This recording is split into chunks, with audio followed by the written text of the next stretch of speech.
Imagine a ship drifting silently across the vast, unending expanse of the Atlantic Ocean. Its sails, fully raised, catch the wind just enough to propel the vessel forward, creaking faintly as though whispering secrets of the sea. The deck glistens with moisture, polished wood reflecting the pale, ghostly light of a late afternoon Sunday. Ropes lie coiled meticulously, cleats and rigging perfectly aligned, each detail precise, almost unnaturally so. Below deck, 1,701 barrels of industrial alcohol rest in the hold, stacked with care, some leaking faint fumes that mingle with the briny air. The captain's logbook sits open on a polished desk, each line filled with careful, deliberate entries detailing coordinates, weather conditions, crew activities, and meticulous observations of the ever-changing ocean. Yet not a single soul remains aboard. No struggle, no blood, no bodies. Only silence thick, oppressive, unyielding, broken only by the faint creak of timbers and the subtle slap of waves against the hull. The ship drifts as though carrying a secret too vast, too incomprehensible, to ever be revealed. This is no sailor's tale, no ghost story, whispered in the dim glow of a tavern. This is history. This is the Mary Celeste. To grasp the depth of this mystery, we must journey back to 1872, a time when tall ships ruled the seas and daring voyages were part of ordinary life. Maps were incomplete, charts unreliable. Navigation relied on sextants, celestial readings, and the instincts of seasoned sailors. Storms could rise without warning. Waves could swell like living walls, swallowing ships in moments. Ships were marvels of human engineering, yet fragile before the immense, indifferent power of the ocean. Among these vessels sailed the Mary Celeste, a 31-meter brigantine designed to endure the unpredictable Atlantic. Her hull was reinforced, rigging taut, sails made for speed and stability. Confidence in the ship was absolute. Captain Benjamin Briggs commanded the Mary Celeste with meticulous care. Calm, disciplined, and highly experienced, he respected the ocean while understanding its dangers. Alongside him sailed his wife, Sarah, composed, dignified, and remarkably observant, a woman whose serenity contrasted with the unpredictable ocean around them. Their young daughter, Sophia, bright, curious, and watchful, brought a rare warmth to the disciplined, calculated rhythm of a sea voyage. 7 sailors completed the crew, seasoned men whose lives had been spent reading the moods of wind, tide, and storm. Together, they formed a team seemingly prepared for any challenge the Atlantic could present. Departure occurred on November 7th, 1872, from New York, bound for Genoa, Italy. Their cargo, 1,701 barrels of industrial alcohol, highly volatile, dangerous, and valuable. Every action demanded precision. Even a spark could ignite catastrophe. The initial days of the voyage were calm, the ocean generous, wind steady, crew disciplined, moving with exacting precision. They adjusted rigging, scrubbed decks, inspected cargo, and maintained every aspect of the ship. Sophia's laughter occasionally broke the rhythm, a rare brightness on a vessel dominated by discipline. Captain Briggs recorded every detail: coordinates, weather, crew status, subtle observations of wind, waves, and anything unusual. Every detail mattered, every observation critical. Yet small anomalies began to unsettle the crew. A sail torn with no apparent cause, waves striking strangely despite calm seas, fumes from the cargo drifting into cabins and onto the deck. Minor incidents perhaps, but enough to plant seeds of unease. Crew members were seen disappearing below deck at odd intervals, returning pale, silent, and withdrawn. Briggs' log entries grew shorter, handwriting hurried, almost erratic. Anxiety crept silently, threading its way through the daily routine. The ocean, once a trusted companion, whispered threats invisible to the eye. Days stretched into weeks. Tension aboard grew quietly but persistently. Crew members whispered about strange waves, fleeting shadows on the horizon, noises echoing through the hold, voices in the wind that seemed almost human, fleeting, indistinct, and incomprehensible. Superstitions, deeply rooted in sailors' minds, began to surface. Some claimed to see shapes in the mist, fleeting figures at dawn. Others spoke of sudden chills that ran through their bones, unexplained and persistent. Anxiety became a silent passenger aboard the Mary Celeste, omnipresent yet unspoken. Even the simplest routines became tinged with tension. Each dawn, crew inspected rigging, checked deck planks, and recorded coordinates with meticulous care.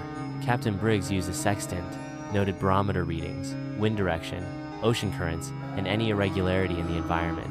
Crewmen moved with disciplined precision, yet the shadows in their eyes betrayed unease. The scent of salt mixed with alcohol, subtle yet pungent, a constant reminder of latent danger. Sophia played quietly under her mother's vigilant gaze, but even she seemed aware of a tension no child should sense. By mid-November, minor disturbances escalated into a constant undercurrent of dread. The waves, though calm on the surface, seemed to hide unseen motions beneath. Objects shifted slightly in the hold, barrels moved imperceptibly, doors creaked in empty corridors. Unidentifiable noises echoed faintly below deck, sometimes imitating human sounds, murmurs, or footsteps that left no trace. Crew members began to speak less, eyes scanning horizons nervously, voices taut with unspoken fear. Whispers of ghosts and unseen presences became more frequent, a psychological shadow upon every sailor aboard. Even Captain Briggs, always the picture of discipline and rationality, began to register moments of hesitation. The sextant readings were exact, the barometer steady, yet something gnawed at his mind. Was it the alcohol fumes? A hidden structural weakness? Or perhaps something inexplicable? A presence that could not be charted or understood. His logbook, once orderly and methodical, began to reflect shorter entries, hurried words, gaps in description. The meticulous captain seemed aware that he was recording the final chapters of a story he would never complete. Then, inexplicably, 10 lives vanished. No struggle, no warning, no trace.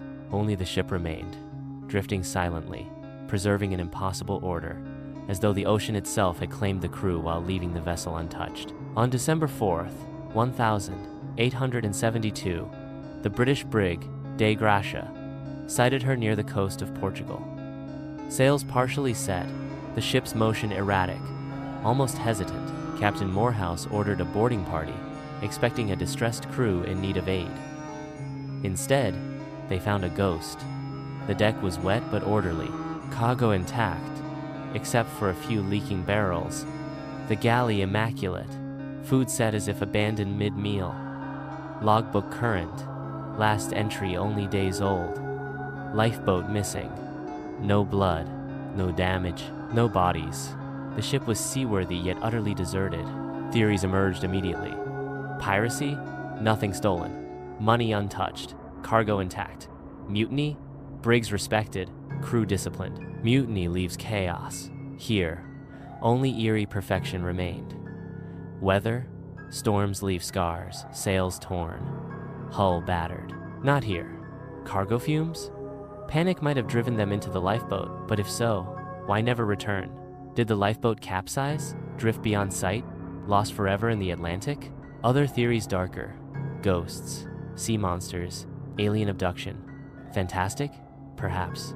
Yet the Mary Celeste defies logic, blending reality and legend.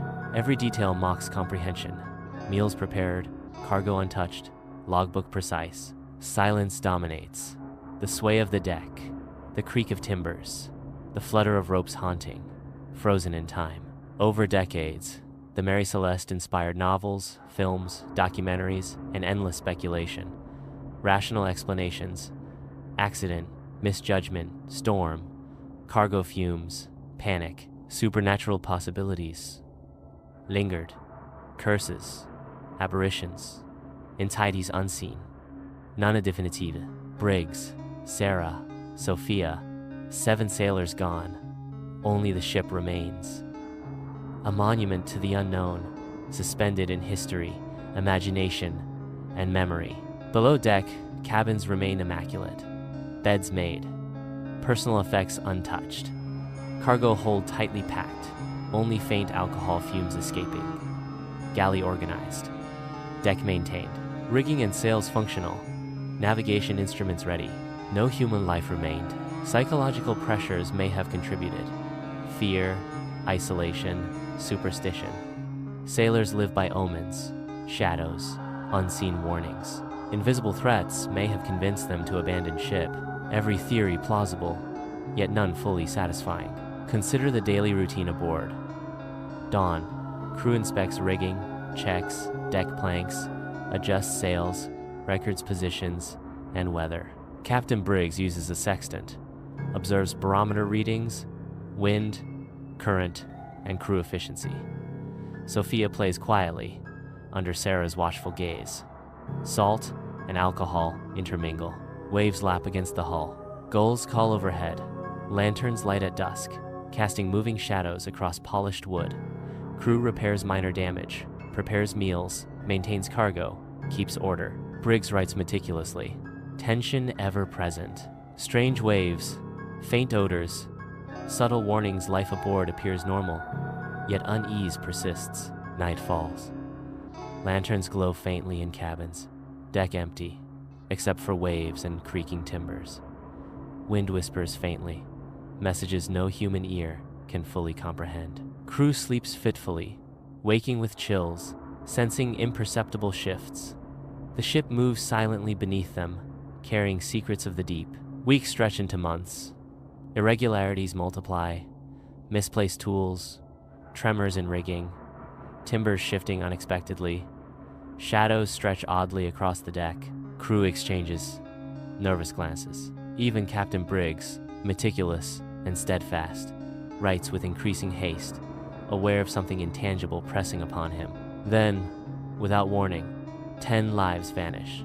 No struggle, no warning, no trace. Only the Mary Celeste remains a vessel of perfect order adrift on a vast, indifferent ocean. The Mary Celeste continues to challenge reason. She is a ghost ship, a monument to human curiosity, fear, and the limits of comprehension. She floats silently through history, anchored in memory, imagination, and collective consciousness, moved not by tides, but by the fascination and dread of those who study her story. Her sails catch the wind, deck orderly, logbook open, silence heavy, complete, eternal. The Mary Celeste sails on a ghost, a warning, a symbol of the unknown. The Atlantic guards its secrets. Some mysteries are never meant to be solved. The silence of the unsolved speaks louder than any explanation could. Every preserved detail, every creak and sway, a reminder of human limitation. Her story persists through centuries, echoing as a shadow across time. She drifts, not only through water, but through imagination, memory, and endless human fascination. The Mary Celeste, ghostly and silent, remains the ultimate enigma of the sea, a dark whisper that continues to haunt every soul who dares to imagine her.